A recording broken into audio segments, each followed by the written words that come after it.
All right. Looks like we have a quorum. What's that? I don't have my hammer. No, it's okay. All right, let's get started. Welcome, everybody. Oh, Heather has brought me the gavel. All right, now the meeting's officially started. Thank you, Councilwoman Hutt. Okay, folks, welcome to your Planning and Land Use Committee. This is the regular meeting. Mr. Mejia, get us started and call the roll, please. Yes, sir. Mr. Blumenfield. Present. Ms. Hutt. Here. Mr. Nassarian. Absent. Mr. Lee. Present. And Ms. Rahman is absent. Great. So that's 3 members, not quorums. All right, we are officially rolling. We're going to start this meeting, as we do always, we'll take public comment. In this committee, we do it a little differently than other committees. We take general public comment at the end, after all the items are done, and we go item by item. So if you're here for item 7, you'll comment right before we hear item 7. That way we really keep it focused, except, of course, for folks who want to just talk about everything. If you're here for 3 items or more, we're going to take care of that nonsense at the beginning. And then we'll go through the items carefully, one by one. And so if you could read the public comment rules and process. Yes, sir. Appellants and other representatives and applicants and other representatives will be allowed to speak for a total of 3 minutes per side unless otherwise noted by the chair. Members of the public wishing to speak on one agenda item only shall have an opportunity to speak for 1 minute. Appellants and applicants will be given an opportunity to speak when their item is called. Each appellant and applicant has a total of 3 minutes to speak. An appellant can choose to have a single representative speak on his or her behalf or divide the 3 minutes among his or her team. Anyone else, including an attorney or project manager wishing to speak on an appellant's behalf who does not do so during this 3-minute period may offer a minute of public comment whenever the committee chairperson opens the public comment period for the item. Therefore, we expect that appellants and applicants have their respective teams assembled and ready to present at the appropriate times today. Members of the public wishing to speak on more than one item shall state that and shall be allowed to speak for a total of 2 minutes. Failure to submit public comment in a timely manner before the comment period for the item ends results in forfeiture of the opportunity to participate in public comment for the item. As stated by the chair, general public comment will be taken at the end of the meeting. Madam City Attorney, please provide additional guidance on public comment. When speaking on the agenda items, you must be on topic. Our goal is to get through as many speakers as we can. If you are not speaking on topic, or if we cannot tell whether you are speaking on an agenda item, you will get 1 brief warning from the city attorney. If you do not immediately get clearly on topic, or if you stray off topic, you will forfeit the rest of your time, and we will move on to the next speaker. We will inform you when your time is up. Okay, great. So let's get started with, is there anyone here who came to speak on 3 or more items? If you came to speak on 3 or more items, then please go to the left side of the chamber, house left, stage right, now, and we will have multiple public comment speakers. I don't see the usual suspects, which is good. To say the city of 500 square miles, when maybe 2 square miles, there were problems I don't that know what lasted this a few audio hours is. that we were perfectly capable of handling. That's how I there would an describe audio what is issue going going on on? in our city, and you can look at the streets today. Our streets have been peaceful. This is Friday. There have not been any problems in our city Do since we know what the audio is, where it's protests coming that from? happened on Saturday, period.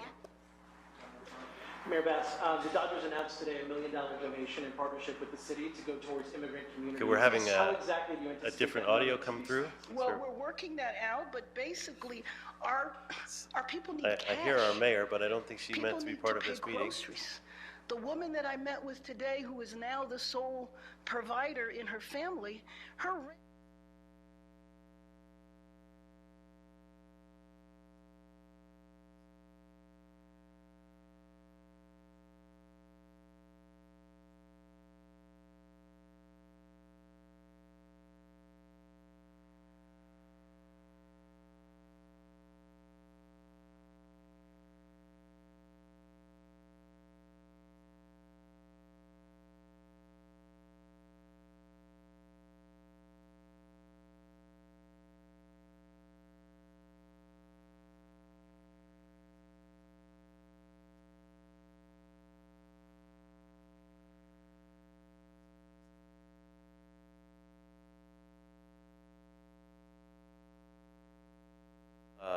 P-1VL zones to the commercial zone, TQ-C2-1D on the north campus, subject to conditions of approval and adoption of project findings and previously adopted mitigated negative declaration number ENV-2023-1255 MMD and the mitigation monitoring program, findings pursuant to CEQA guidelines, Section 151-62, no supplemental or subsequent environmental impact report is required as recommended in the Planning Commission report dated May 27, 2025, and the June 12, 2025 Planning Department communication, all attached to the council file.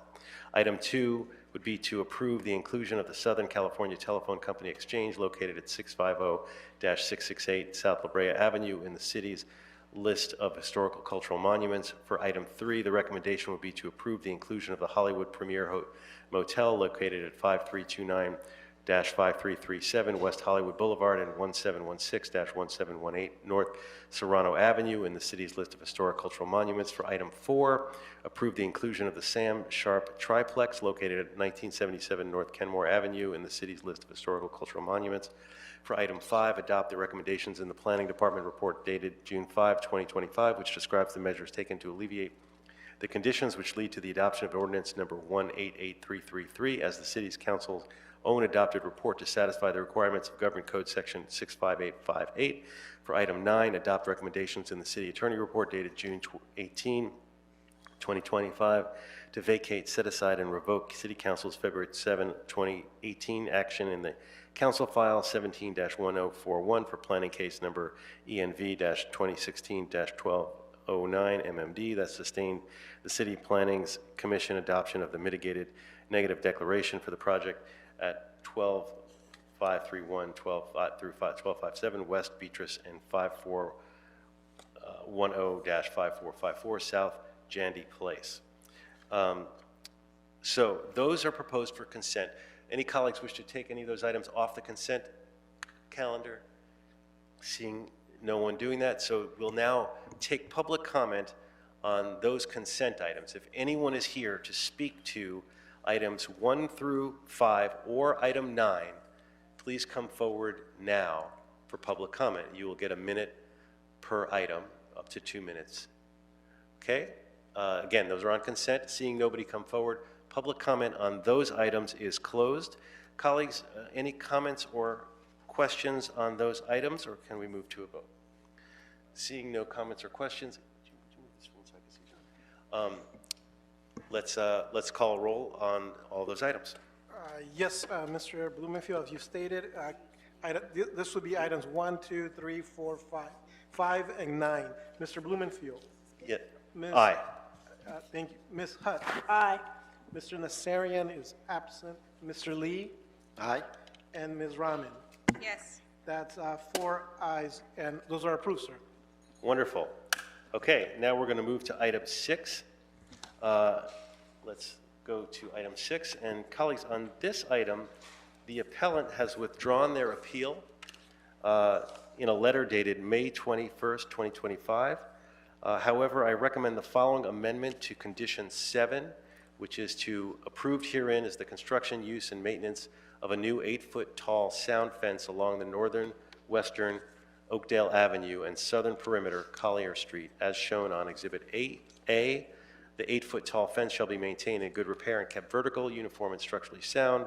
Permitted fence materials shall include block wall and/or composite materials. All repairs shall blend and be compatible with the materials as shown on Exhibit A. Okay, so that item is before us, and we can have a brief presentation, and then if we will move to public comment. We'll hear from the appellant and the applicant, although, as I mentioned, the appellant has withdrawn their appeal, so I don't think we're going to hear from them, but they'll have an opportunity. So let's start out with a brief presentation. Good afternoon, honorable council members. My name is Stephanie Escobar, planning staff with LA City Planning, and I'll be presenting item 6 for council file 25-0310-S1 for the property located at 5300 Oakdale Avenue. Item 6 is the appeal of the City Planning's Commission decision to deny the first level appeal of a zone variance filed for the proposed project located in the Encino Tarzana Community Plan area. The proposed zone variance would permit a 15-foot hedgerow along the northern, southern, and western edges of the project site. Planning staff has submitted an appeal summary response dated June 17, 2025 to the council file, addressing that the appellant's claims are without merit. Additionally, on May 21st, 2025, the appellant submitted an official letter withdrawing their appeal. With that, planning staff recommends that the Plum Committee deny this appeal. This concludes my presentation, and I'm available for questions. Thank you. Thank you. Okay, next we'll hear from, if anyone is here from the appellant or the applicant, they can come forward if they wish to speak. Seeing nobody come forward on that, we'll move to public comment on this item. Are there any members of the public who wish to comment on this item? Okay, seeing nobody coming forward, public comment on this item is closed. And colleagues, I'll just say that this is an important project in my district. This is a project I think we've talked about before that is going to save the portion, a third of the last remaining orange grove in the city of Los Angeles. It was a work with the Santa Monica Mountains Conservancy and the developer, and to be able to do that, and where the city is getting, or that portion is being donated for free. It's a $6 million value. The appeal was not related to the donation, but related to trees and some other things, and they have withdrawn that appeal pending the settlement that they have. So I think we're good to go on this and would call for an aye vote. So with that, and I read the amendment, if we could vote on this as amended. Yes, sir. As you stated, the item is, the appeal is denied. It was withdrawn by the appellant, and the condition... You got to speak into the mic. You're not coming through. Sorry. Condition number 7 was amended. Could you Condition make sure your number- microphone's on? Okay. Go ahead. Yes, condition number 7, as you stated, sir, has been amended, and the appeal was withdrawn by the appellant. I will call the roll. Mr. Blumenfield. Blumenfield, aye. Ms. Hutt. Aye. Mr. Nassarian. Absent. Mr. Lee. Aye. And Ms. Rahman. Yes. That's 4 ayes, and that action is adopted, sir. Great. What's next? Item 7, I believe? We could take up item 7. Yes. Item 7, Mr. Blumenfield, this is an item that is on appeal by the Supporters Alliance of Environmental Responsibility. They're challenging the approval of the project review. The project was previously assessed in the Housing Element 2021-2029 EIR, and this is for the construction of a mixed-use building with 318 dwelling units, and 35 dwelling units, 11%, are set aside for very low-income households. Great. We'll start out with the Planning Department. Welcome. Good afternoon, council members. Michelle Carter with LA City Planning. Item number 7 before you this afternoon is an appeal of the City Planning Commission's approval of project review for the proposed project located at 550 Chateau Place in the Wilshire Community Plan area in Council District 10. The proposed project is a density bonus project that involves the construction of a new 8-story mixed-use building with 318 dwelling units, including 35 units reserved for very low-income households, and 21,482 square feet of commercial space. On March 13, 2025, the Los Angeles City Planning Commission approved the density bonus and project review request and determined that the proposed housing project is within the scope of the program approved with the Housing Element EIR. An appeal was subsequently filed by SAFER. The main appeal points raised are related to the CEQA analysis. The appeal justification included points raised by SAFER prior to the CPC meeting and included the letter that was submitted to CPC.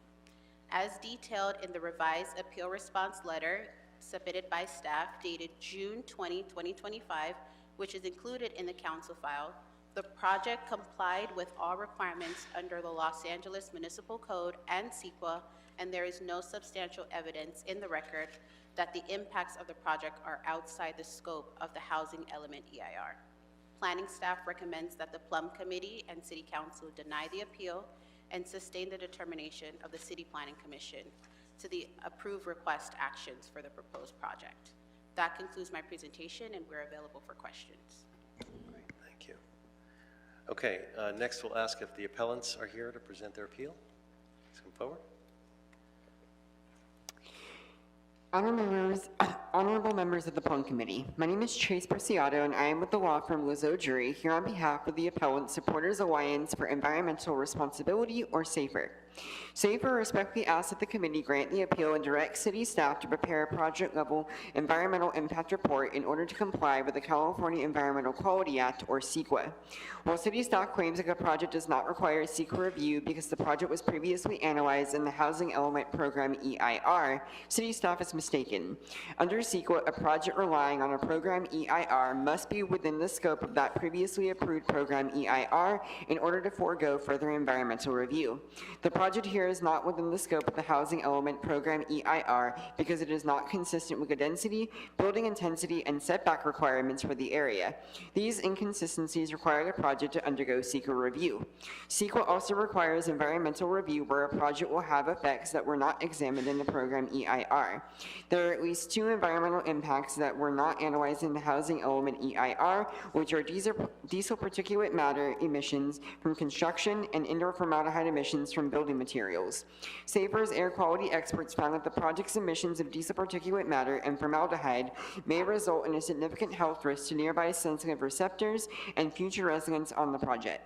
Since these impacts were not previously analyzed in the Housing Element Program EIR, the city must analyze these impacts in a project-level EIR before approving this project. For reasons stated here and in SAFER's written comments, SAFER respectfully asks that the committee grant the appeal and decline to approve the project at this time. Thank you. Great. Thank you. Is there the applicant, is there a representative for the applicant who wishes to come forward?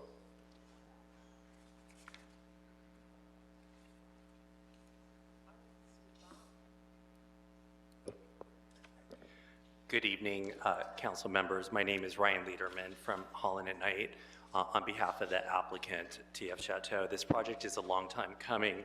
The previous version of the project had a tower and then another taller tower, and now we have this project, and we're very thrilled to present this project. All versions of the project preserve the existing church building and would convert that into a restaurant. It would activate 6th Street and Chateau Place and be a great addition to the city in these challenging times. We agree with the staff report to deny the appeal, and we do want to particularly thank Michelle and Heather for their hard work and diligence on the project throughout the processing of this. We've submitted 3 letters in the past 24 hours due to late hits by the appellant, as well as LA Unified. And then SAFER has not demonstrated that the project is out of scope of the Housing Element EIR. Prior versions of the project, or the prior version of the project, was in the EIR, and then in addition, 514 Chateau, which is part of the project site, redevelopment of that was also considered in the Housing Element EIR. So there is a comprehensive checklist that was provided, and it shows that the project is within the scope of the EIR. One of SAFER's points is that health risk assessment is necessary, but due to the provision of Tier 4 equipment, no such health risk assessment is necessary. Nevertheless, we presented additional evidence to support the fact that no HRA is necessary, and there are problems with SAFER's analysis. And same with regard to formaldehyde, existing noise levels, existing PM 2.5. SAFER argues that the environment is going to have an impact on the project residents, but CEQA doesn't work that way.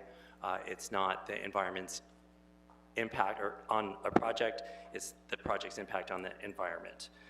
So apologies for the late correspondence that was submitted, but that was due to SAFER sitting on their letters for a few months and dumping this on us yesterday. Thank you very much. Great, thank you. Okay, next we'll move to public comment on this item. And for the benefit of some of the folks who came in late, who are frequent contributors here, we already concluded multiple public comments, so terms of getting the big block of time to talk about all the items. However, you are welcome to speak. Everyone here gets up to 2 minutes. You can do 1 minute per item on any of the items that you choose for folks who've come in. So we are now on item 7, public comment. If there's anyone here who wishes to speak to item 7, please come to the left side of the chamber and line up on house left, stage right, and we will go through everyone. Each person will get a minute. We'll start with the gentleman at the microphone, and then we'll move to Audit LA, and then we'll move back to the queue. Go ahead, sir. Greetings, good afternoon, Chair Blumenfeld, honorable council members. My name is Zach Strassers. I'm with Creed LA. We're in favor of the project. I want to highlight a couple of reasons why Creed is in favor of the project. First of all, when we're talking about 262,000 square feet in Koreatown, we're talking about something that's adding a lot of jobs, it's adding a lot of opportunity, it's revitalizing the community.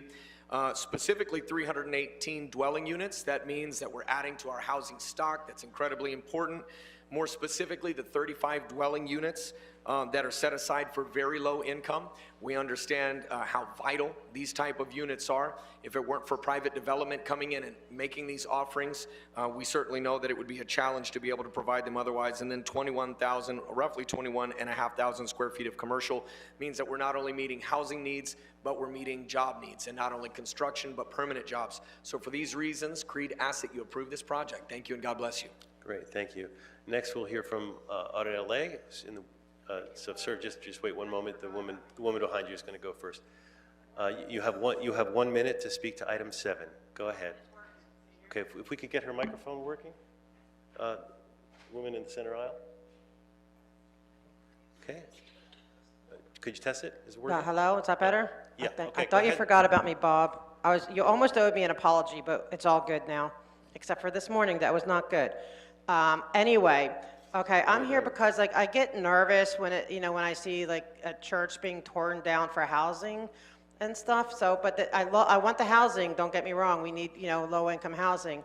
But there's that new law where churches, any religious entity, whatever, if they have property, they can build all kinds of housing. You know that law, Bob? If not, I'll have to figure it out. But, and so I'm really concerned that Scientology is going to do that, where they, tear things down and build like what they have in Florida. If you ever look at their, what they have in Clearwater. Some people call it Coltwater, but whatever, Clearwater.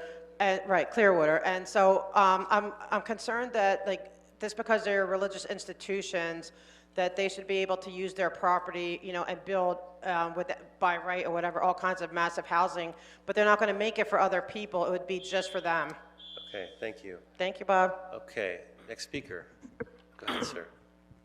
Hey, good afternoon. My name is Paul Marino. I'm here on behalf of Ironworkers Local 433 and 416 to express our support for the project and ask for your support also.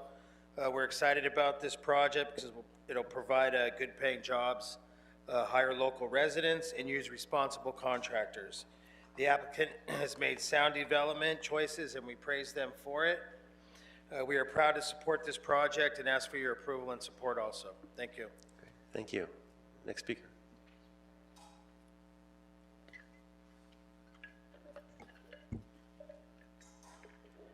Good afternoon, everyone. My name is Richard Chow. I'm on here on behalf of Smart Local 105. We support this project and are asking for you to support it as well. It's projects like this one we stand behind. We commend this developer for committing to pay union-level wages so that the support of hard-working middle-class housing has become so expensive and inaccessible, but thanks to this developer, tradespeople who live in the area will be able to afford living and working in Los Angeles. We support this project and all that it will do for the community. Please help us in supporting it too. Thank you for your time. Thank you. Next speaker.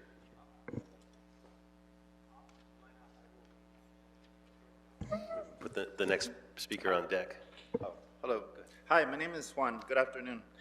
I came here to show support for a project at 550 Shadow Place. I want to speak up on this project, and I feel that and all that I feel will bring to the city and community. This project will have a big impact on Los Angeles and will add housing and to our city that desperately needs it. Not to mention jobs and economic stability, which we need right now in these hard times. Thank you so much for your time.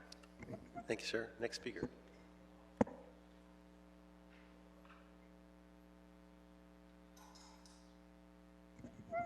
Welcome.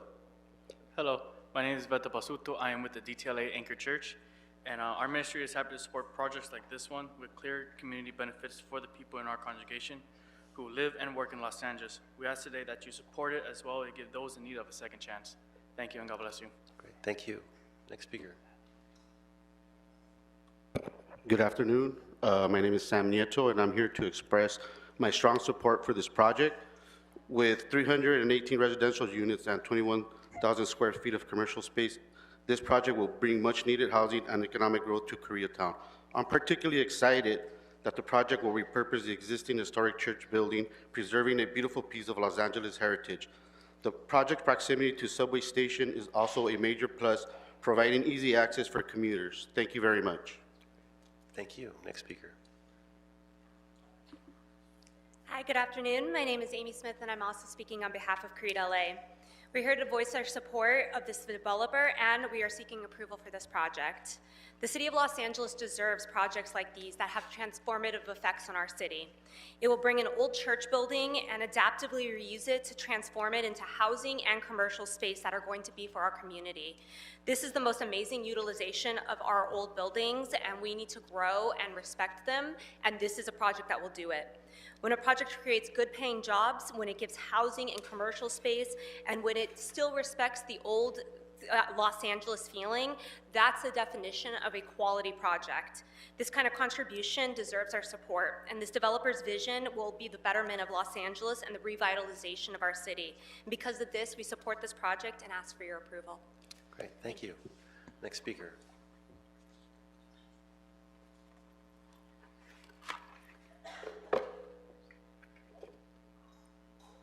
Please start us time. That means I don't support, Bob. I don't support project number 7, this fucking illegal fucking church business. God hates you and you're going to hell. Snyder versus Phelps, motherfuckers. If you're gonna build something, build it in the conditions that Stafford B bitch over there doesn't pay attention to. I'm glad that the other noodle cunt and the other cunt walked in to listen to the public's concerns. I'm in opposition to this shit. It's all a bunch of bullshit. You fucking stole from the veterans. You stole from the homeless people. Where's the fucking money, Noodle?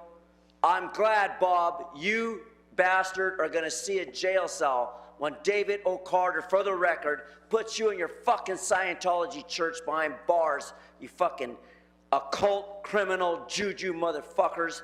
Fuck you, for the record. 42 U.S.C. 1983, politely. Go to hell, Bob. Okay, next speaker. Are there any other speakers? I see no other speakers. Oh, Mr. Spindler, please make your way up. Mr. Herman, you might want to consider anger management. Go ahead. That's right, the project. So, I imagine that everybody's been paid off successfully in this project. Has the building inspector's been paid off? Has the council member been paid off? And has the donations to the various nonprofits connected to the office holder account of this council member been donated to properly? Of course it has. This fucking hearing is a fraud. All of this was decided hours ago between emails and deleted texts. It's all a fraud. Ain't no hearing. But one thing we know, from what I hear, there's gonna be a little minor scandal involving the 10th district. Why? Why did Heather Hunt break my heart? I thought you gonna be better than them, but you just the same. Okay, next speaker. Thank you, President Kevin De Leon, for this amazing Koreatown project. I definitely support you. Just a couple of questions, President De Leon, that how come you never start a project in your own living room? How come you never start a project in your own neighborhood? How come you never start a project in your own bedroom with your wife? So I think I have seen enough of your project corruption. Enough is enough. Just because that you have a secret affair with Janet Whalen, it doesn't mean I will surrender. Okay? Just because you love Shelly Miskovich, it doesn't mean that I will be scared. It doesn't matter who you are having sex with, I will never be surrendered to your corruption. I will continue to call you out. You continue to have those illegal Palestinian projects, but I am here to stand solidarity with Israel project, IDF forever. Okay. That concludes public comment on this item. We'll move now to comments from the committee, and I'll start with Councilwoman Hutt. Thank you, Mr. Chair. I'd just like to move to deny the appeal and approve the Planning Commission's recommendation. Great. Colleagues, any additional comments or questions? Okay.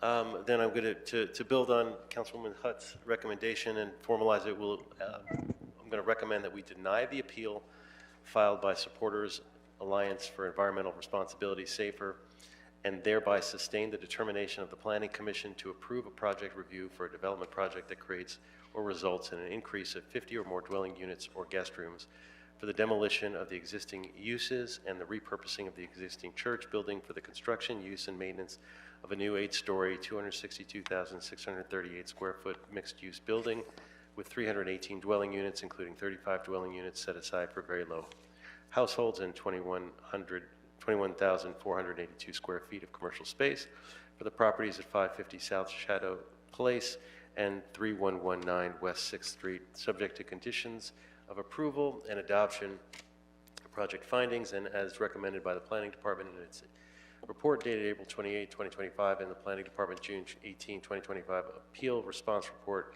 both attached to the council file, and determine in the independent judgment of the decision maker pursuant to CEQA guidelines section 15168C, based on the whole of the administrative record, including the housing element checklist and all its appendices, prepared for this proposed housing project. The proposed housing project is within the scope of the program approved with the 2021-2029 housing element, for which the 2021-29 housing element environmental impact report number ENV 2020-6762 EIR SCH number 202101030, certified in November 24, 2021, and addendum number ENV 2020-6762 EIR at 1, adopted on June 14, 2022, and the addendum number ENV 2020-6762-EIR at 2, adopted on December 10, 2024. The proposed housing development project was adequately described in the EIR, and impacts of the proposed housing project are within the scope of the EIR and the addendum, and adopt the mitigation monitoring program for the proposed housing project. Or as Councilwoman Hutt said, deny the appeal. Okay, let's call the roll. Mr. Blumenfield. Blumenfield, aye. Ms. Hutt. Yes. Mr. Nassarian, absent. Mr. Lee. Aye. And Ms. Rahman. That's 4 ayes, and that action carries, sir. Okay, that takes us now to number 8.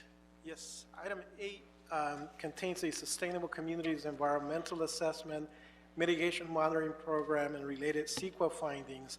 This relates to a transfer of floor area rights. This is for a 51-story mixed-use development project and inclusive of a transfer payment as stated on the agenda, $1.3 million, and also public benefit payments in the amount of $11.4 million. The project is located in CD 14. Okay, colleagues, and this may look familiar to you because this was before us prior to this, and we went through it. We took an action, although we had some information that is different, and so we sent it back to committee in full council. When we had it here, we were told specifically that the funding would go to a citywide housing fund, and then now I'm to understand that it is going to, that absent our intervention, it would go to a not a citywide fund, but a fund that would be within a certain radius of the project, which would affect multiple districts, but would affect District 14 in particular. So trying to help Councilwoman Jurado, and there is a precedent that has, for better or for worse, has been established in the past where the Planning Commission has been overturned and the council has directed that that funding instead go to a special mitigation fund in the district where the project is. The TFAR project, I think the whole way this is done is kind of wacky, to be honest, with the air rights to the convention center.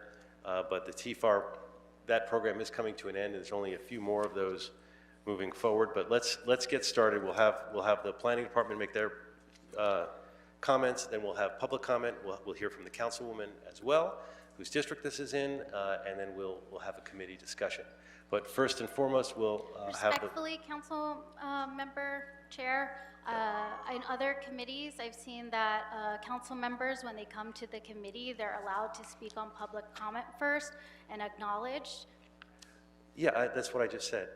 I just said we were going to, well, you want to speak before the... It's okay. I'm new here. I don't know the court rules, so I understand. You're I'll sit back.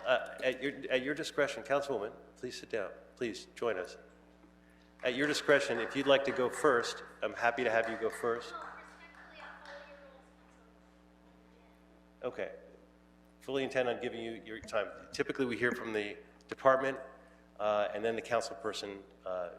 So department, if you want to make your presentation, then we'll move to, we'll go through it. I'm happy to take it any time you like, but we generally will hear public comment and then we'll hear from the council person. So go ahead.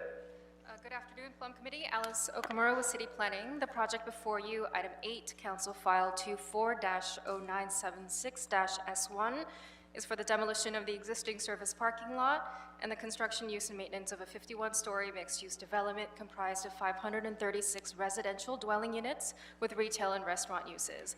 This project was considered by City Planning Commission on February 13th, 2025, and then considered by the Plum Committee on May 13th, 2025, where the Plum Committee recommended a modification to condition number 2CI1 and finding 1C to redirect 50% or $5,731,235.70 of the public benefit payment as the direct provision payment to the Convention Center Expansion and Modernization Project, and considered a technical modification dated April 8th, 2025, which was submitted to the council file, which requests that corrections to conditions 4, 15, 2C, and finding 1C.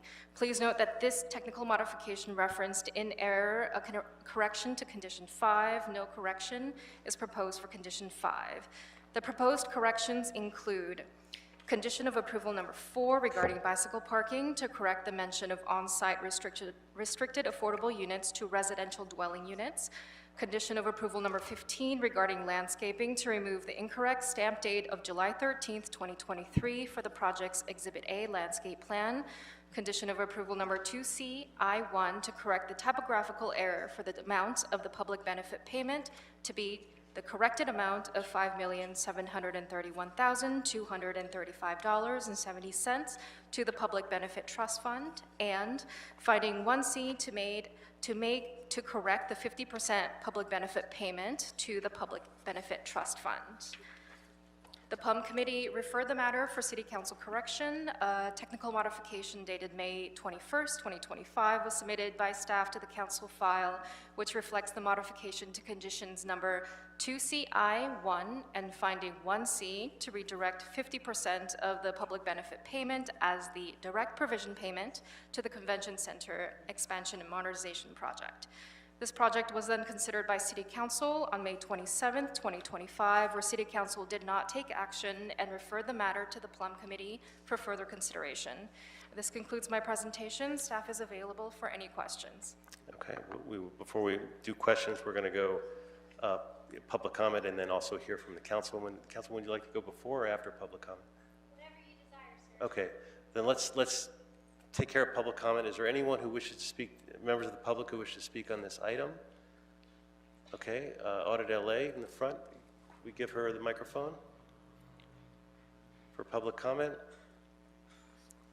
This is your second minute, so there's general public comment when we're done with all the items. can't have a dialogue. Go ahead if you wish to speak to Hello, this item. hello, okay. Item 8, go ahead, ma'am. See, Bob, these rules, I call them shenanigans, because they're confusing, right? Like, she's confused like I am. I don't even know what the heck we're doing. So, Bob, you gotta just make it normal like everything else, and put public comment at the beginning. Item 8 you're speaking to. Go ahead. Okay, from the beginning. See, now I don't even really know what it's about because it's so confusing because of all the shenanigans, Bob. But anyway, so it looks like we're trying to create something inside this big building, and, and it's very confusing, it's very long and all that stuff. So as long as they don't have, they're not doing anything like human trafficking, or they're not having slave labor stuff that, like, I come here to talk about how Scientology does that stuff, human trafficking, and, their Sea Org slave labor, working on city streets for no money. We don't want that. So I can't even tell whether this is a good project or not, because it's like we want one side, and then in the middle, right, and then now, later on, like, this lady here might convince me completely of her side, but Bob, you have to make it normal. Thank you. Stop the shenanigans, Bob. This is ways folks can actually speak to the items. Go ahead, Mr. Spindler, we're starting your time. It's item 8, you have 1 minute. So, of course, and again, we have the Demon Council member back in the crowd, lobbying. Oh, I see, yes, Miss Augustine's gonna be leaving the room here. So, again, I can't believe that we have the little Demon Councilwoman back in the crowd lobbying, and then she wants to come up and speak, Bob. You don't have to do that. You don't have to do that, Isabel. You just bring a black bag and just put the cash in it. That's all you have to do. They've been doing it all this time. Just put the money in the bag. You don't have to bother with all this bullshit. This is all this fake hearings, right? Nobody even lives in their district. It's all a lie. The whole fucking council is a lie. Hold this project for further investigation. Okay. Next speaker. It's all a fucking lie, Bob. Look Stick at to you, the item, little. sir. Stick to the item. Yeah, I'm sticking to the fucking item. You heard that, right, Miss Augustine and your 3 fucking boys? You know what's up, niggas. I know what's up. We know what's up. That's why we're here in protest. Telling you white niggers, too, how things are gonna rock and roll. Not that Miss Jo Wardle here is an innocent bitch. She has 2 jobs. Is she paying taxes on that shit? Is she getting her staffer out of jail for free after trying to kill a cop? Not. And what about you, Staffer B? What are you looking at? Porn? You should have your eyes focused on Miss Augustine up there, because she ain't looking good in color after Price's ass is gonna rat her ass out with that other fat bitch that he's married to. 42 U.S.C. 1983 politely. Fuck all you cunts, you dumb motherfucking and niggas. Stick to the item, sir. Okay. Okay. Next speaker or singer? I don't know. Go ahead.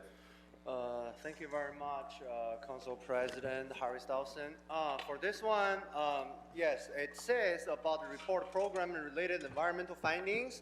And then, yeah, I'm just really concerned that because I am aware there are so many several environmental violations that was reported to the Environment Commission. But however, the Environment Commission that was never were able to successfully address those issues. There are also several environment concerns that was reported to the Public Works. However, your current girlfriend, Janet Whalen, is in control of the Public Works. So that's the reason why that everybody continue to be ignored. However, your ex-wife, Kelly Miscavige, Shelly Miscavige was trying to tell you that stop the corruption, stop the, personal favorite contractor in this project, but you are still trying to hide Shelly Miscavige away from David Miscavige. I just want to tell you, give back David her favorite Shelly.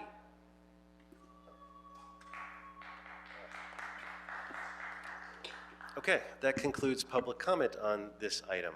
Now we will hear from the councilwoman of the district. And we'll start a serious discussion on the item, and we'll be led by our councilwoman.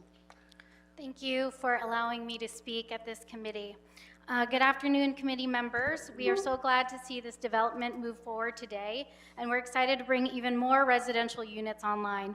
536 residential units and 4,178 commercial space here in downtown. We're even more excited because it's in South Park, or also known as a social bid, and it has the support of CCA, the Downtown LA Neighborhood Council, the South Park bid, CCEA, and also labor. To the project, this project will contribute immensely to the revitalization of downtown.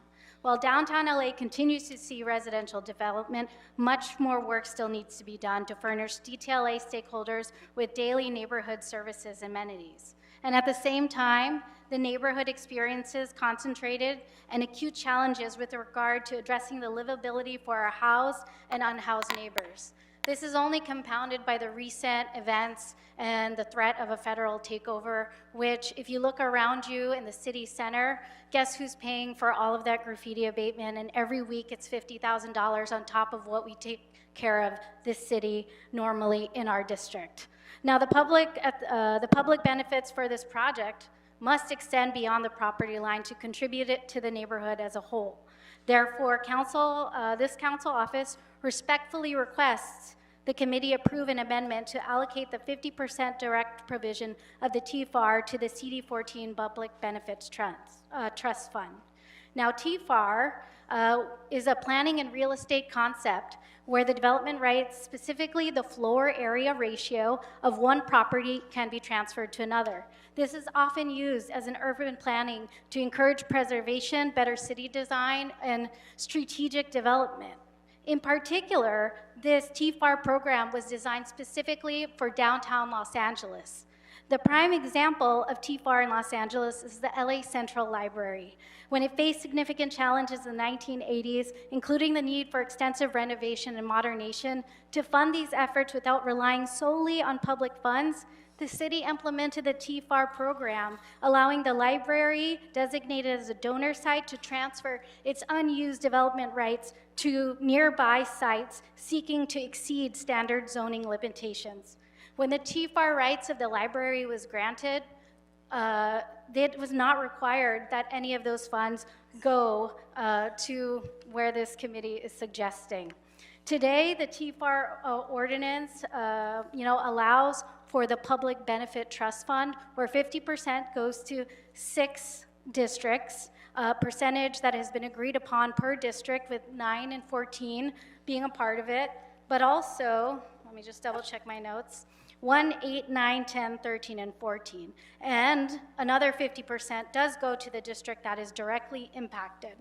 Now, in 2025, all the T4 allocations from LACC has gone to 7th Street Fig Park, Bringing Back Broadway, Pershing Square, CD14 Affordable Housing Trust Fund, Streetscape Improvements, Pico Flower Hope, Pershing Square Renewal, all of these at the discretion of the direct provision of the council member and the developer.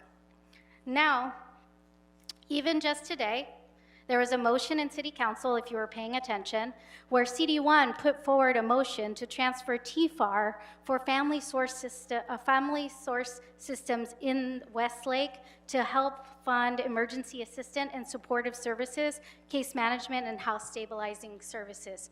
This shows that it can be the discretion of the council member.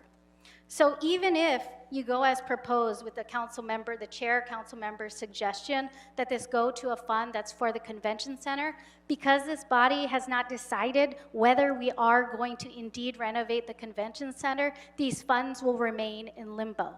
And these funds need to be allocated and spent within the 2 years after this body decides. Should it not go into that trust fund, it essentially delays this project, which, as the developers in the back will note, has started well over 2020, was paused during the pandemic, and they have still decided to continue to develop in downtown.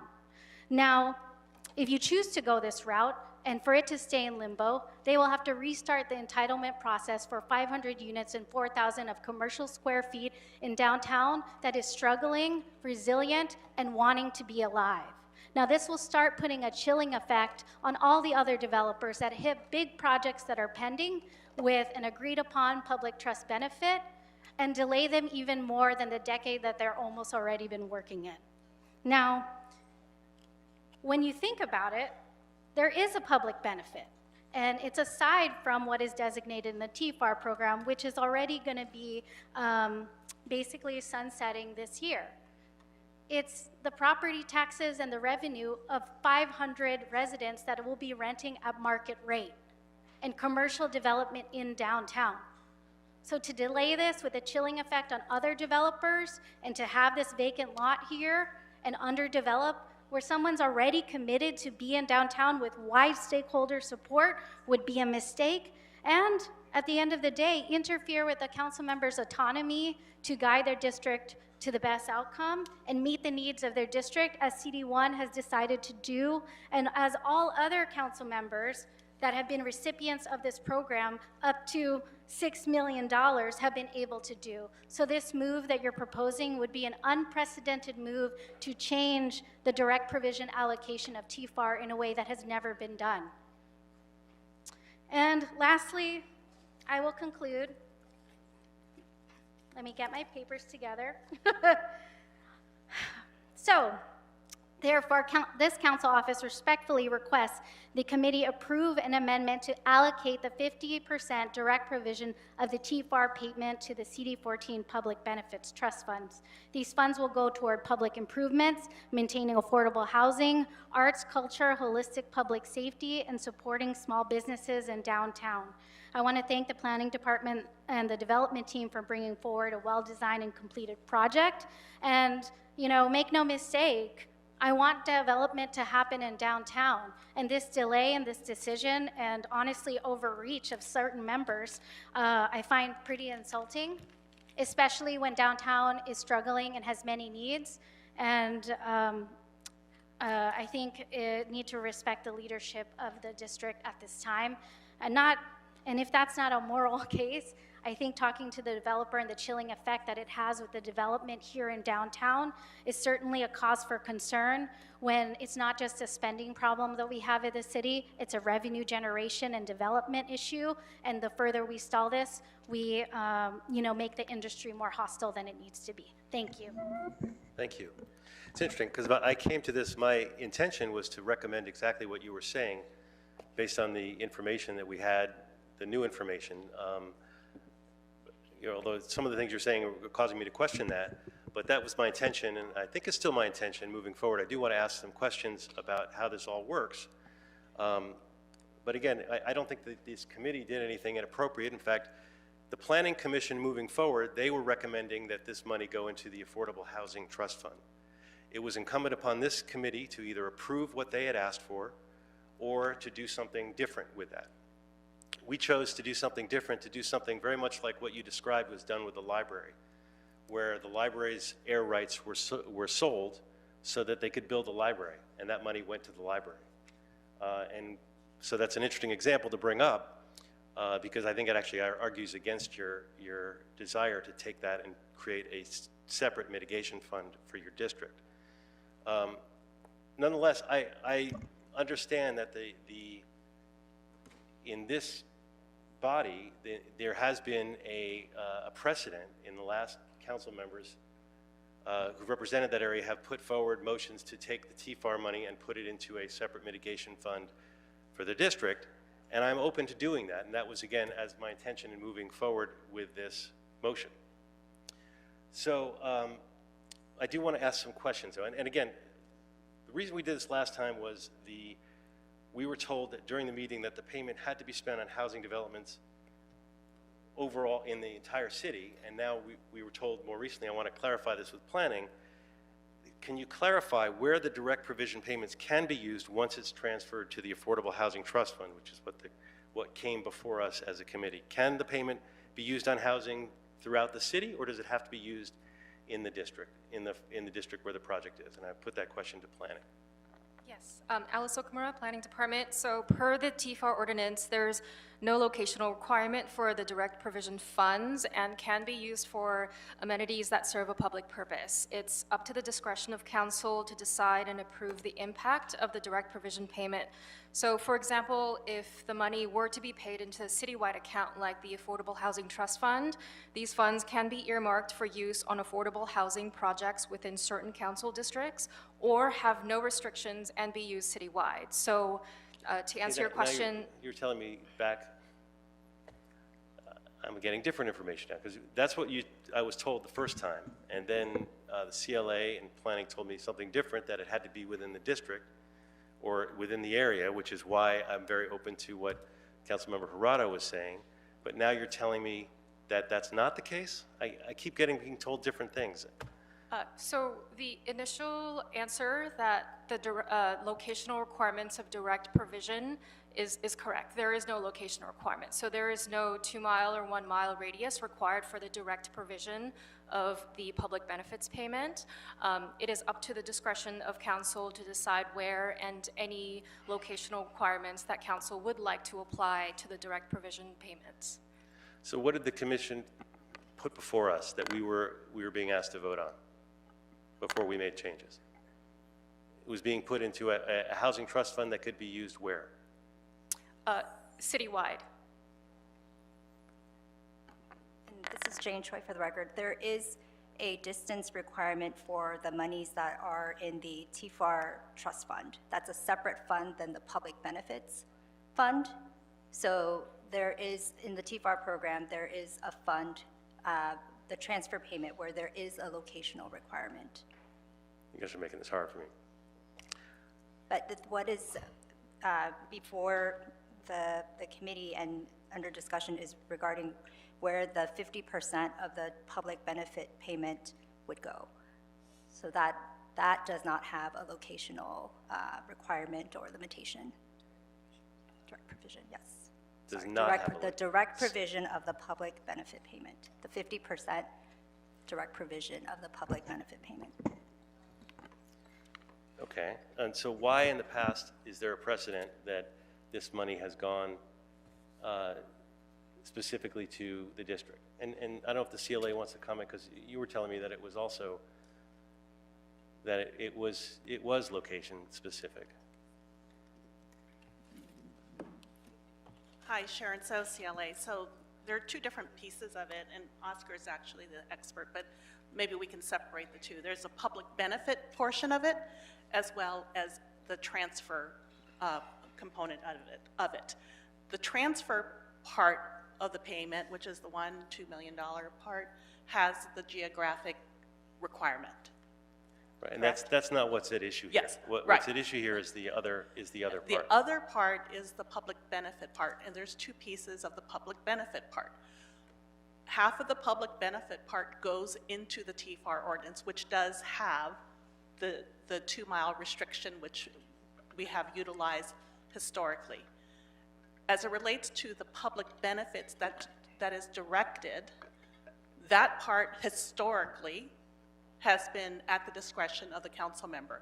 And while planning indicates that there is no restriction in terms of mileage as it relates to that piece of it, historically, this body has deferred to the council member of the district in terms of the use of that money. Right, not the district of where the TFAR is actually happening, the convention center, but the district of where the project is. Yes. Right. Right. So because in theory, the way to look at it is it's supposed to be a public benefit as a result of the project itself. If it is spent everywhere, then that actually goes against the concept of it providing a public benefit related to the project. And so that's why historically this body has deferred to the council member of the district where the development is located to determine how those public benefit dollars are expended. If I add one more piece of information, this is Jane Choi for the record. The TFAR ordinance itself has a process, including the early consultation process, where early in, before the project goes to any decision-making body, the code requires this session to occur, include representatives from the mayor's office, the council office for the receiver site, as well as the CLA's office, and there's a discussion about where the funds should be directed. So in receiving that feedback, a lot of times the recipients of the direct provision happen to be for projects or initiatives within the receiver site council district area. And receiver site is where the development is. Correct. So there's center and receiver site. Center site would be the convention center, one council district. The receiver site is where the developer is proposing, which would be in Council District 14. So the receiver site is paid by the developer. That's right? So the developer is paying for it. Right. So that's when it's the same thing. The Yeah, and I think- receiver is the developer. And there's the issue of what does the ordinance say can be allowed versus what has the practice been? In essence, and I think that's. And the practice has been this council overriding what the commission does. Because the commission is not the commission comes to us with a recommendation to spend this money citywide. And we have to overrule the commission to give it to a specific district. So that question should be directed to planning department, but you can ask the planning department historically what the commission has presented and what the council has done as it relates to these kind of projects. I would direct that question to the planning department. Yeah, and this is Lisa Weber with City Planning. What's brought before you with TFAR was simply a recommendation for your consideration from the City Planning Department. Everything the planning department gives for us is a recommendation. This is from the Planning Commission to the committee. It's simply a recommendation. It was not an approval that needs to be overruled. It was simply for your consideration, recognizing that this is an opportunity for the council office to come and speak before the Plum Committee to offer another proposal. I don't want to do all the talking. Colleagues, do you have any comments or questions? Councilwoman Rahman? I would just add that the planning department does not have any issue with the change from the Affordable Housing Trust Fund to the CD14 Public Benefit Fund. Councilwoman Rahman? You mentioned last time that this was one of the last projects under this version of TFAR. Can you clarify how many more projects will be coming before this committee with this split of funds and what the future program is going to look like? Sure. The TFAR program was sunsetted by the new downtown community plan that became effective this February. So several projects, however, do still remain vested under the TFAR program and will continue the process to achieve TFAR approval. There's approximately 4 in the pipeline for the approval process currently. However, some including may this be- one or I'm aside? sorry? Including this one or aside from this Not one? including this one. However, these 4 pending projects may still be withdrawn or have other aspects, have other changes made to the project, and if they want to continue under the TFAR program or file under the new downtown program. So currently there are 4 pending TFAR process, approval process right now, and there are approximately 11 projects that have been approved by council but have not yet fulfilled their public benefit obligations as of now. And can you clarify what that means?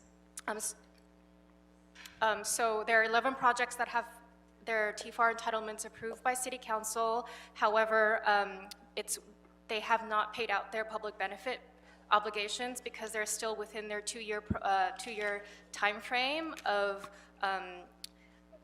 before, I think, pulling a building permit to be able to need to pay their public benefit obligations. And do you know approximately what is the total amount of money that is coming from these projects?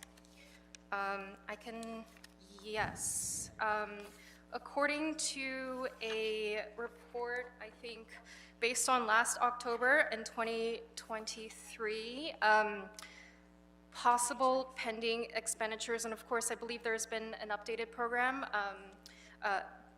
report that may be a little more recent, but according to this 2023 October report, I think pending remaining committed expenditures, let's see, these are expenditures.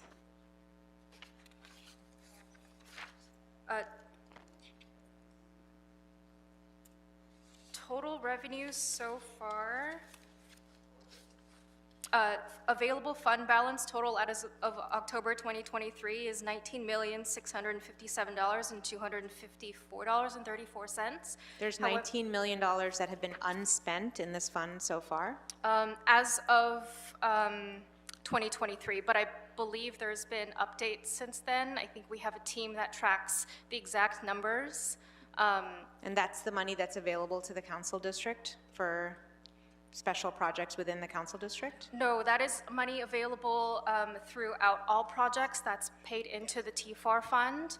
And depending on where the projects lie, various council districts may be able to receive that funding. So, and I'm not sure if that answered your question, Councilwoman, because I think you were asking a different question. You were asking in terms of the projects that have been approved but have yet to make a payment, those dollar amounts are not allocated yet. So there, and I think that is the question. This is $19 million that have already been allocated. No, the $19 million is, this was at that time, this was in 2023.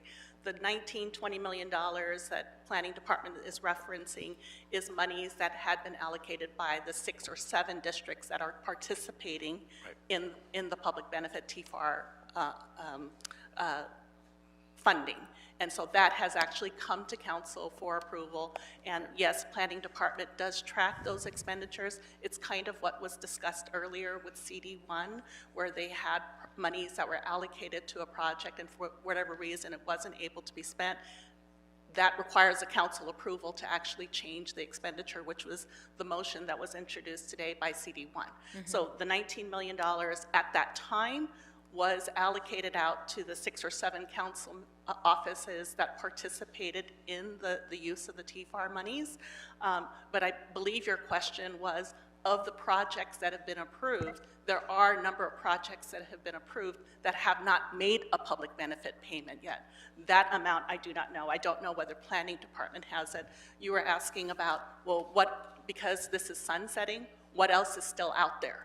What And else is still out there? those are the Yes. projects that are still out there that have not made a payment, and I do not know the amount as it relates to that.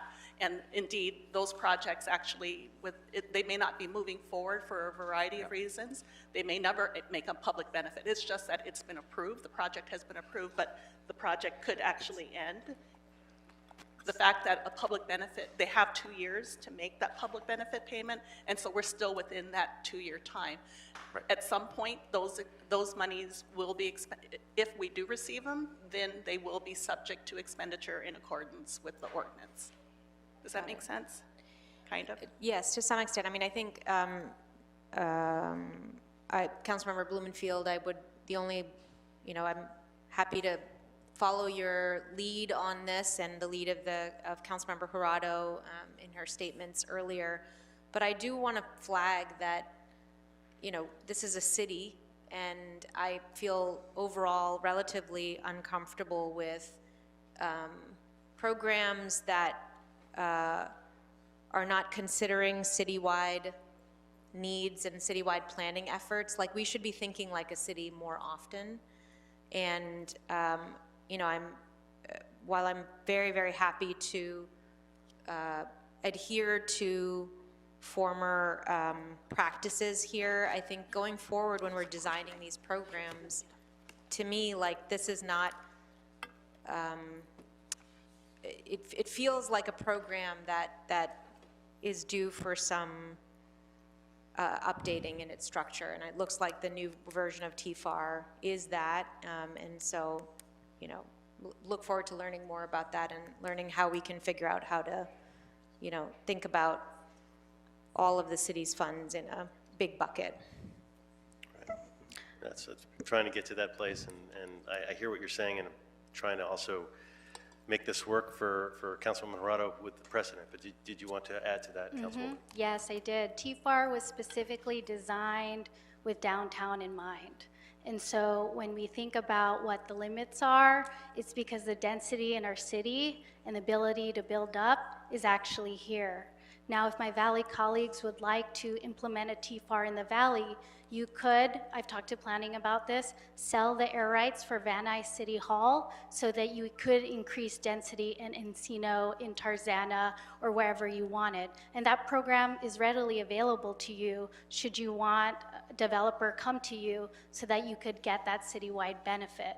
But because it's specific to downtown, that's why it's limited to the 6 council districts, which is, the city, and also the direct provision. And so when the onus of development is in a certain area, the benefit is there in order to accommodate all of the density that comes with it. I think you see the difference in the quality of city services when you come from Porter Ranch, Encino to downtown. I know my tires have had to be replaced multiple times because of the roads here. And that's partially because of the density and how many people traffic through and fro and with the major events to come. Appreciate that. Although I don't think we're talking about the money that gets split between the 6 districts. We're talking about the money that would be potentially open to the entire city. And there's no question, I mean, we approved last time doing the TFAR. I don't think anybody here on the council is trying to change that. It's just a question of where the money goes, and I do want to try to get it into a fund that you can use for downtown and for your area. Now, I want to ask about the library, how that was done. When TFAR was done originally, was the air rights of the library sold? Is that what happened? This is Jane Choi for the record. Yes, that's correct. And I believe it was sold to the development across the street to finance the rebuild of the library after the fire. Okay. I'm not saying, and then it was changed, because if we used that model, what we did last time in committee would apply, because we're selling the rights to the, what's parallel is the library sold its rights to build a library. We're selling the convention rights. What we did last time was to build a convention center. So if you did that parallel, that's what it would be. But it's changed, as I understand it, to the new precedent, which has been to make it related to the project specific, and I'm open to doing that here in this case, because the precedent, as I understand it, has changed over the last several years. Councilwoman Rahman. Yeah, and I just also wanted to clarify that I think dividing by 15 in terms of benefits has never been the way in which I've pushed for legislation or allocation of funding. On homelessness spending, I argued against dividing by 15 because some districts have a lot more people experiencing homelessness than others. This council voted against me. Similarly, on benefits like adding additional traffic safety features, I advocated against dividing by 15 and investing in places that were higher need. And I think we can do that too. I just really feel like we need policies that are underscoring the values and the needs that we're trying to address and using that to spend our dollars. And that's what I would advocate for. Again, I'm not looking to make a change in this particular case, but when we're making policies, I think that is really what we should be looking towards, is what are the needs and problems that we're solving for as a city? Where are those needs concentrated? And let's spend those dollars in those places. And downtown will always be a place which is going to be high density and high need. There's a lot of people here who are very much needing of resources, including significant dollars for affordable housing and for addressing homelessness. So again, this is not related to this particular issue, but I think when we start making policies that deviate from that principle of this council as a body setting needs and then allocating resources based on those needs, I think that's when we start going awry as a city. Folks, my recommendation is going to be to approve the April 9th, 2025 City Planning Commission report recommendations to approve the TFAR of up to 74,795 square feet of floor area ratio from the convention center located at 1201 South Figueroa Street to the project site receiver site, thereby permitting a maximum 913:1 floor area ratio in lieu of the otherwise permitted 6:1 FAR, including the TFAR transfer in the amount of $1,373,975 and the public benefit payment of amount of $11,462,471.39, subject to the conditions of approval and adoption of the project findings with technical modifications and corrections as recommended in the Planning Department report dated April 8, 2025, which posted to the council file on April 9, 2025, for the demolition of the existing surface parking lot and the construction of a 51-story mixed-use development consisting of 536 residential units and up to 4,178 square feet. Do I really have to read all this? 581 automobile parking spaces for residential use, a maximum height of 603 feet, which would require the export of approximately 118,000 cubic yards of soil. Instruct the chief LA legislative analyst to convene the Public Benefits Trust Fund Committee within 6 months of the receipt. Is this a recommendation to put in the convention? Find pursuant to the Public Resources Code, consideration of the In whole a fund that administrative doesn't record that the exist? Sustainable Communities Environmental, the SKIA, number blah, blah, blah, was considered and adopted by the City Council, adopted findings pursuant to Public Records 21155.2, and adopted mitigation, and instruct the Planning Department to prepare any revised conditions. That is supposed to be creating the trust fund, and the here it is, and the amendment of as follows, as requested by Council District 14, a payment of the Council District 14 Public Trust Fund in the amount of $5,731,235.70, 50%. The fund shall be utilized to provide public benefits as defined by LAMC 14.5.9A of the TFAR ordinance, affordable housing, public open space, historic preservation, recreational, cultural, community, and public facilities, job training and outreach programs, affordable care, streetscape improvement, public arts program, homeless services programs, or public transportation improvements. So that's the amendment that creates the trust fund. Are there any additional comments? Councilwoman Harada, did you wish to add to that? No, thank you. Council members? No? Okay, then we can go. Request that we look at this program. Could you put it to the microphone? Oh, I was just going to say, only a request that we continue to, discuss. Discuss this policy more Going forward, broadly? yeah. Sure, and add an instruction to discuss this policy. I mean, we can just do that. Mr. Discuss the Blumenfield, policy. Mr. Blumenfield, just out of abundance of caution, did you read the last instruction to planning to prepare any revised conditions and findings to effectuate? I think I did, but consider it read. Okay, thank you, sir. Okay? Did I miss anything else? I No. think I read the whole You read kit it. and caboodle. With that, let's call for a vote. Yes, Mr. Blumenfield, Blumenfield, aye. Ms. Hutt, Yes. Mr. Nassarian. Aye. Mr. Lee, Aye. and Ms. Rahman. Yes. That's 5 ayes, and that's approved as amended, sir. Okay? All right, what's next? Item number 10, Councilman, would be next. This is an appeal. It's inclusive of an EIR and the statement of overriding considerations, the mitigation monitoring program, and the CEQA findings. The appeal is filed by SAFER, Supporters Alliance for Environmental Responsibility.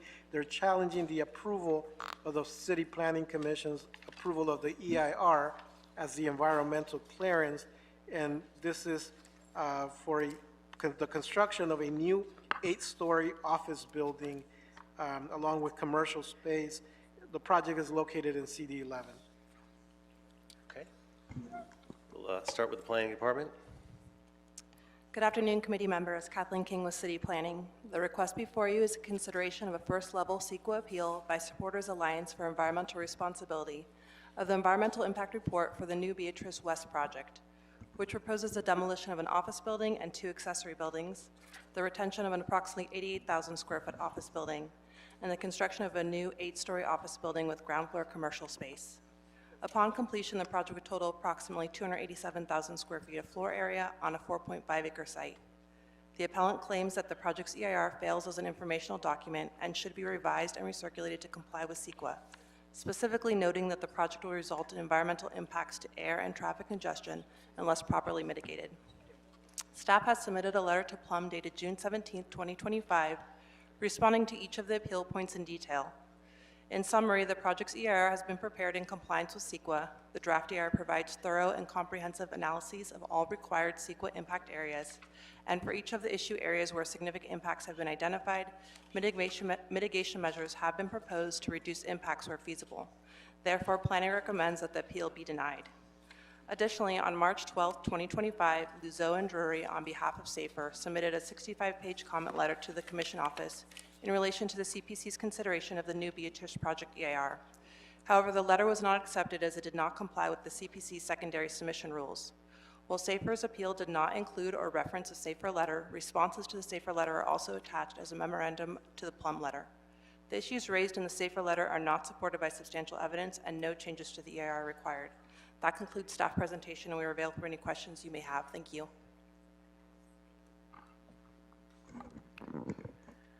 Thank you. All right, next we'll hear from the applicant, if there's an applicant here. Or appellant. Go ahead, I'm sorry. Appellant first. Good afternoon, honorable committee members. My name is Trace Preciado from the law firm Luzo Drury. I'm speaking on behalf of Supporters Alliance for Environmental Responsibility, or SAFER. SAFER requests that the Los Angeles Planning and Land Use Management Committee uphold SAFER's appeal and direct staff to revise the EIR for the project because it fails as an informational document and fails to impose all feasible mitigation measures to reduce the project's significant impacts. SAFER submitted written comments including expert analysis of the project's significant indoor air quality impacts and noise impacts. SAFER found that the EIR is inadequate for several reasons. SAFER is concerned that the EIR fails to comply with CEQA by failing to analyze significant impacts and incorporate adequate mitigation measures addressing noise and vibration impacts. SAFER's expert concluded that the EIR's mitigation measure for noise makes unrealistic claims about the ability to reduce noise and vibration impacts. The EIR wrongfully relies on mitigation measures of uncertain feasibility. SAFER is also concerned that the EIR fails to comply with CEQA by failing to adequately analyze the project's indoor air quality impacts and related health risks from significant formaldehyde emissions, and failing to incorporate adequate mitigation measures to reduce indoor air quality impacts. Based on the modeling of SAFER's expert, the cancer rate from formaldehyde emissions is 17.7 per million, which greatly exceeds the CEQA threshold of 10 per million. The EIR should be revised to analyze and mitigate the indoor air quality impacts from formaldehyde emissions. SAFER also adopts by reference all comments filed by other parties. Finally, SAFER is concerned that the EIR fails to comply with CEQA by failing to consider whether the project provides employment opportunities for highly skilled workers in the statement of overriding considerations. There is not substantial evidence in the record that the project's significant and unavoidable impacts are outweighed by benefits to the community as required under CEQA. The city's response to SAFER's comment on this issue was insufficient to address any of the concerns raised by SAFER. The city would not fulfill its obligations under CEQA if it adopted a statement of overriding considerations and approved the project. For these reasons, SAFER urges the Los Angeles Planning and Land Use Management Committee to uphold its appeal, deny approving a final EIR, and direct staff to address the EIR's shortcomings in a revised and recirculated EIR before approving the project. This concludes my comments. Thank you for your time and consideration this afternoon. Thank you. Is the applicant here? Up to 3 minutes. Go ahead. Thank you. Good afternoon. Claire Branafsky, Rand Pastor Nelson for the applicant, NSB Associates. We're here this afternoon to support the City Attorney and the Planning Commission in resolving this case. We ask you deny the appeal, certify the EIR. This has been a long process to address court-ordered CEQA issues, and we want to thank staff and City Attorney for all the work that's gone into this document. It's a very thorough document. SAFER appeal does not raise any issues that haven't been addressed in the record. And we look forward to building this creative office campus that activates the street in the Playa Vista area and incorporates the Frank Gehry studio as part of the campus. We're here to answer any further questions. Thank you. Thank you. Okay, now we'll turn to members of the public. If there's anyone here from the public who wishes to speak on this item, who has not spoken for 2 minutes already, you can come forward. Seeing nobody, members of the public comment on this item is closed. Colleagues, any comments or questions on this item? Okay, seeing, okay, Councilwoman Hutt. Thank you. I just have a couple of questions. What type of noticing is normally required for this item beyond the Brown Act requirements of 72 hours? Kathleen King with City Planning. Because it is a CEQA appeal, LAMC requires 24-day noticing. Okay, and did we need to notice this project for a public hearing since we're being asked to approve it? That's correct. It is a public hearing today as the EIR was appealed. Just as a clarification, the 24-day notice was for the Plum meeting. Say it again. Yes, it's for today's meeting. I need you to say it one more time. Bring the mic closer so that I could hear. So the 24-day notice was for the appeal, so it was for today's meeting. That was sent out by the city clerk 24 days in advance. I see. And what are the findings being made to show consistency with the redevelopment plan? So Kathleen King with City Planning. To clarify, the court order to the city was for an EIR to be prepared. So the entitlements are not before the committee today. They also were not before the commission. So in that regard, there aren't any entitlement findings. I do want to note that this project site is not within a redevelopment plan. But again, what's before the committee today is the EIR itself, and that complies with the direction from the court.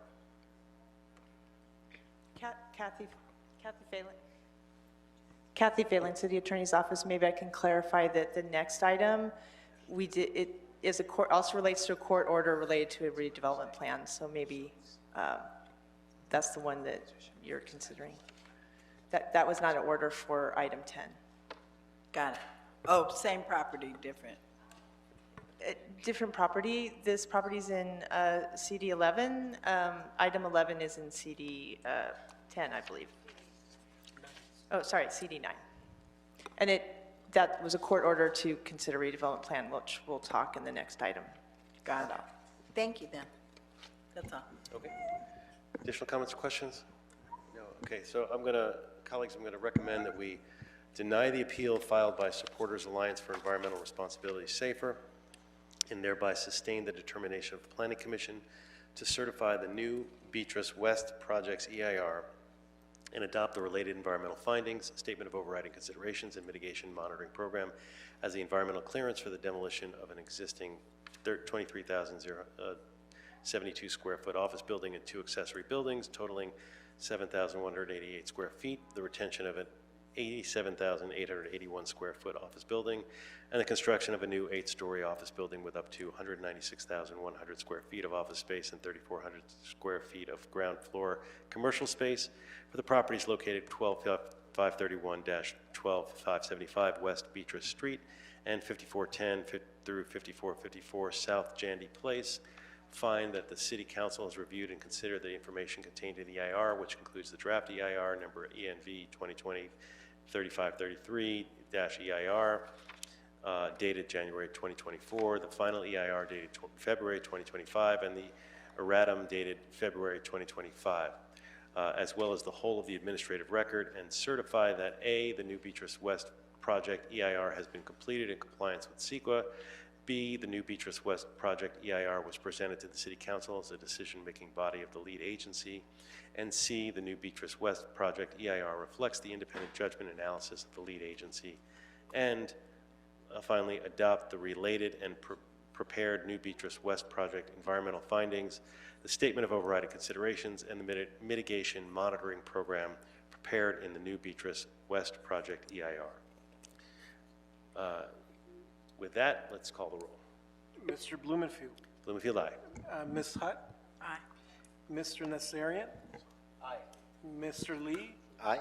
And Ms. Rahman. Yes. 5 ayes and unanimous, sir. Great, that measure is approved. Finally, we have item number 11. If you would read item 11 into the record. Yes. Item 11, sir, committee members, it's a city attorney report relative to pending litigation and a court-issued writ of mandate and judgment in West Adams Heritage Association and Adams Severance Coalition. And this is a Los Angeles Superior Court case. Okay, and we'll start with Planning Department. Is there or City Attorney want to present this? Sure. Kathy Phelan, City Attorney's Office. This relates to an original approval in February of 2020 which relied on a Class 32 categorical exemption. There was a project to approve 102 residential units with 5 units set aside for low income. The project's at the southeast corner of Severance Street and Adams Boulevard in Council District 9. That project was challenged on a CEQA litigation. Ultimately, that was a very long litigation, went all the way up to the Supreme Court. City prevailed in some matters, but we ended up losing on the council, the city, not determining the project was consistent with the redevelopment plan. The court in April of 2025 ordered that the city void, vacate, set aside the challenged project was exempt under the Class 32 categorical exemption and not reinstate that determination without having made a determination the project is consistent with the redevelopment plan. The strange procedural status of this is that during the time of that long litigation, Planning Department processed a redevelopment plan consistency entitlement, which was final and decided, and a CEQA appeal was made on that determination. And in April of 2022, council upheld that categorical exemption, including a determination the project was consistent with the redevelopment plan. So we're recommending that council comply with the court order to set aside that 2020 determination that it was exempt, but reaffirm its 2022 determination that the project is consistent with the redevelopment plan. Otherwise, there is pending litigation on that 2022 decision. Great. Question, but we'll first move to public comment as we do. Does anyone here, member of the public, wish to speak to this item? Please come forward.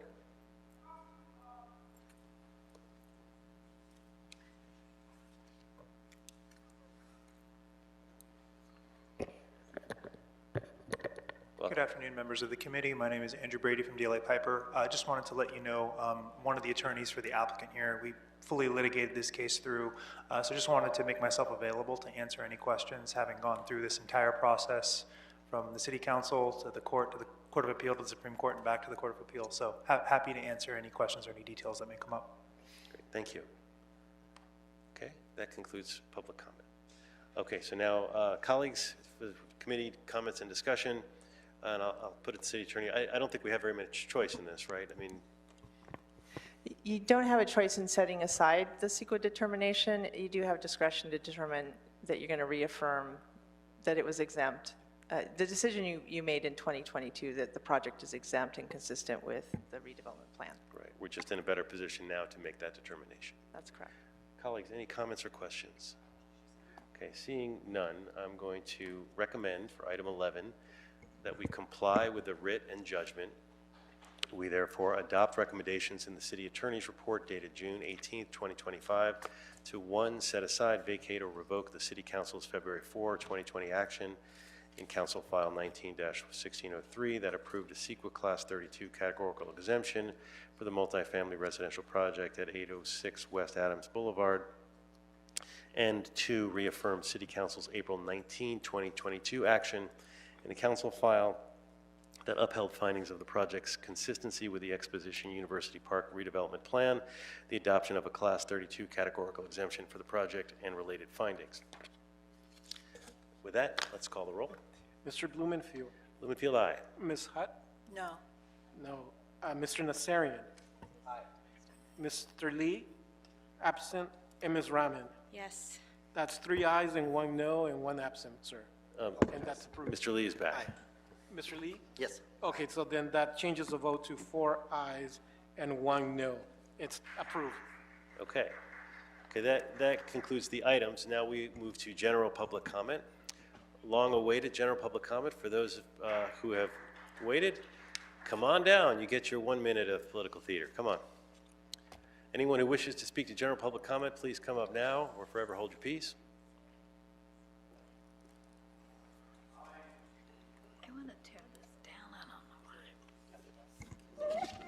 try to make some haste, and we only need 3, so 2 you can leave. First 2 leave.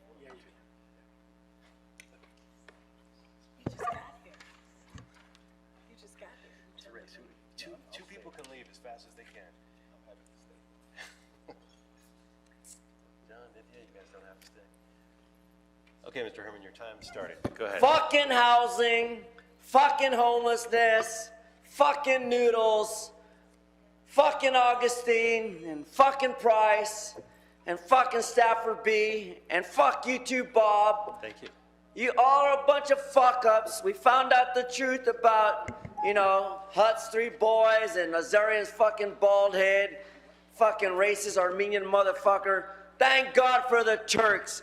We love the Turkey army, and I'm glad that they stuffed their turkey Nazarian up his shenanigans. And once again, the great Judge Carter, David O. Carter, when you're done putting these criminal motherfuckers behind bars, and little mommy Noodle goes, but that's my baby, please, mommy, come back. You know what?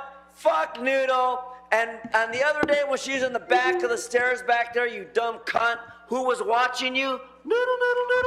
All right, well, that was certainly worth the wait. Next.